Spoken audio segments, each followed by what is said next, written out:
Welcome back. If there was one constant about Senator Amy Klobuchar's campaign, it's that she's had very strong debate performances that didn't translate into strong poll numbers. All that changed in New Hampshire when her powerful Friday night debate generated big crowds that weekend and a surging third-place finish, well ahead of Elizabeth Warren and Joe Biden. The question now, does she have an encore? And Amy Klobuchar joins me now from Las Vegas. Senator Klobuchar, welcome back to Meet the Press. Well, thanks, Chuck. I can't think of a better place to have an encore than Las Vegas. There you go. There we go. Yeah, there you go. Fun way to tease that. But let me talk about that. You know, one of the hallmarks of your New Hampshire campaign is you essentially out-evented everybody. I think by our count, you ended up doing more events in New Hampshire than any of the other major candidates. That translated into something there at the end of that campaign. You now are suddenly going from a one-state campaign to this thing's about to scale up in a hurry. Are you able to put together a campaign in order to become one of the leading frontrunners? I am, Chuck, and we're really buoyed by what we've seen here in Nevada. I got the endorsement of the Las Vegas Sun, and a recent poll in the Review Journal had me in double digits. So that's a major change for us. What has happened since that debate in just a little over a week is that we raised over $12 million online, mostly from just regular people, new people who gave. That's the first time in a campaign like this that you've seen a surge from people just seeing a debate and deciding, you know what, I like this person and I think she's going to have my back. And I think she can lead this ticket to victory, which is the number one concern of Democrats. So we are doing multiple events here. We had over 1,000 people in Reno just a day or two ago, in Las Vegas now, and we're just taking this message all over the state. $12 million in a week is impressive. $300 million from Michael Bloomberg is what you're facing. And I say this because you guys are fighting for the same part of the party here. I mean, that has got to be daunting. On one hand, you've got some money. You can start building a national campaign, but you're facing this onslaught.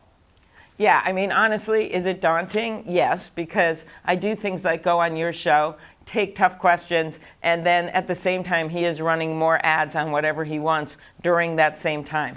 That's what life is. And I think what needs to happen here is that he needs to go on shows like this, which he hasn't done. He just can't hide behind the airwaves. He has to answer questions. And of course, I think he should be on that debate stage, which eventually he will be, because I can't beat him on the airwaves, but I can beat him on the debate stage. And I think people of America deserve that to make a decision.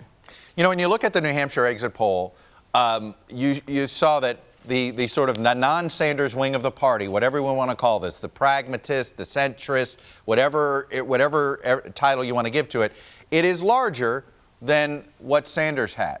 But at the end of the day, you guys aren't pragmatic enough. Let me show you something Politico wrote.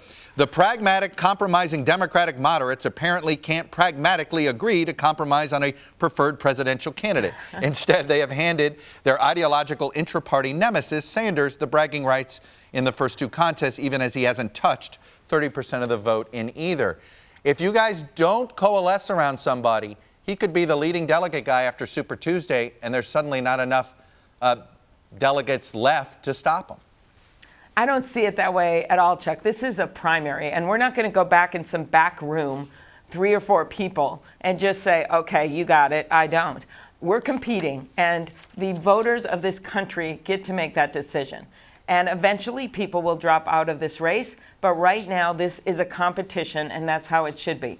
I also think people understand that what unites us is bigger than what divides us. I was the one on that debate stage when asked, should we have a socialist leading the ticket? I was the only one that raised my hand, even though I get along with Bernie. We came into the Senate together. We've worked on pharmaceutical prices together. My argument is that while I may not have the money of Michael Bloomberg, I will get the money from people as this goes on, as I emerge as a stronger candidate. We now are going to have teams in every single Super Tuesday state. I'm starting to travel to these states, and we're going to be doing events in nearly all of them. Let me ask you this. At some point, you have to win. You have to win someplace. And it can't just be in Minnesota. We know that's going to be an opportunity for you. Where are you going to win by Super Tuesday? There's so many states out there. I'm not going to list them all for you. but it's everything. You can just go around the country. I don't know which state I'll win, but I'm going to do better than anyone imagined. There's states like Colorado and Utah. There's states like North Carolina on Super Tuesday. There's states like Virginia.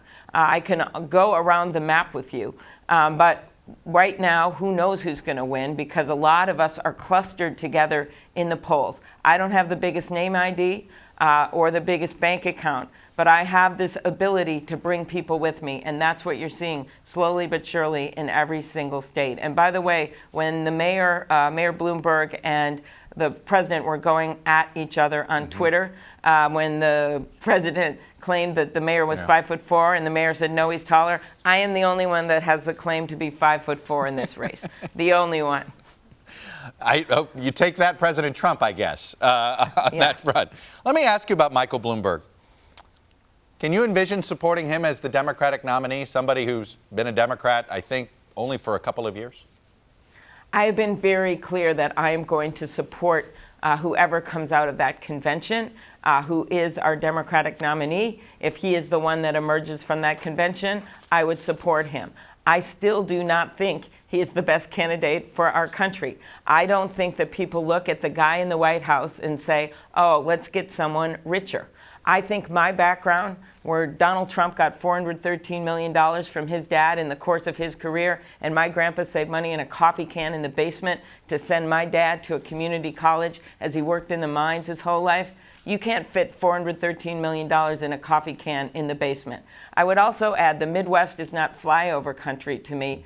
I live there. And the people that live there are not poker chips in a bankrupt casino, since I'm in Vegas, of President Trump's to me. They are my friends and neighbors. That's the area of the country that we need to win. And that's also a strong case I'm going to have against Michael Bloomberg.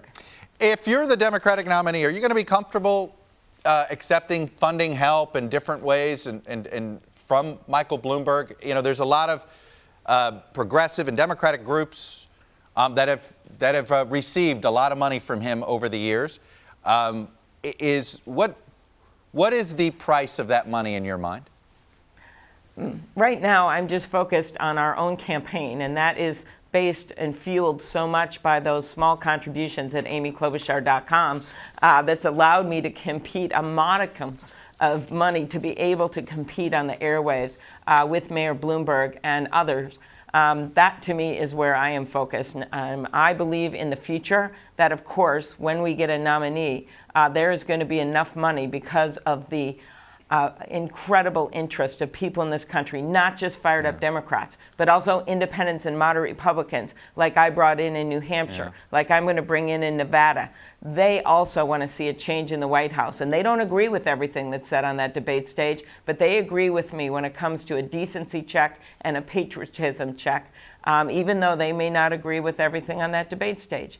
I'm really excited about the coalition I can put together to beat the president. Given some of the things that Michael Bloomberg has said, whether it's about women in the workplace that he's been accused of saying, or about policing, African Americans, redlining, things like that, if he's the Democratic nominee, does it make the job of going after President Trump's character harder? Again, I don't think he's the best person to lead the ticket. I think I am. But I think just like every other candidate, like I have come on your show multiple times and a number of other candidates have come on and answered tough questions, he's got to do the same thing. He hasn't gone on the Sunday show since he announced. Instead, he's just running ads. And I don't think you should be able to hide behind the ads. I think you should not only go on these shows, I also think that he should take the debate stage. That's why I have actually been supportive of him on that debate stage, because I know I can't beat him on the airwaves, but I can beat him on the debate stage. Let me ask you this. He's getting scrutinized for his record on criminal justice issues, and now so are you. And I'm curious about this. When it comes to your record, there's been a lot of people have done more analysis of your record over the years as a prosecutor. Have you read these look backs?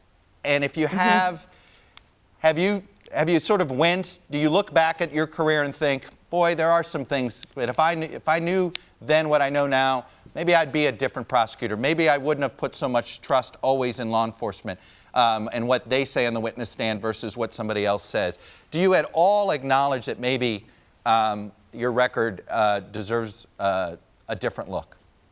Well, of course, what we know now was not the same as what we knew then. And I have always been an advocate for criminal justice reform. That was a tough job. I supervised 10 to 15,000 cases every single year.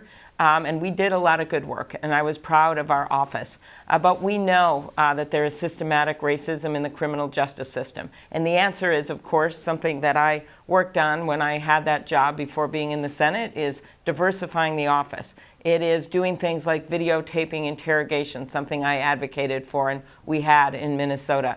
It is doing eyewitness ID in a different way that limits racial misidentifications.